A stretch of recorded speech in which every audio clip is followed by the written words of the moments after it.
Chief minister Telangana Revanth Reddy की खैरताबाद गणेश पर हाजिरी।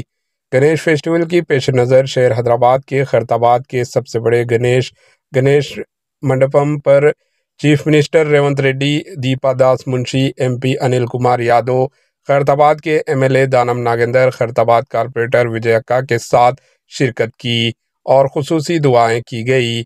इस मौके पर चीफ मिनिस्टर रेवंत रेड्डी ने फूलों का हार पेश किया और खुसूसी पूजा की। इसी दौरान सभी को गणेश फेस्टिवल की मुबारकबाद पेश की गई। Bureau report, HN news.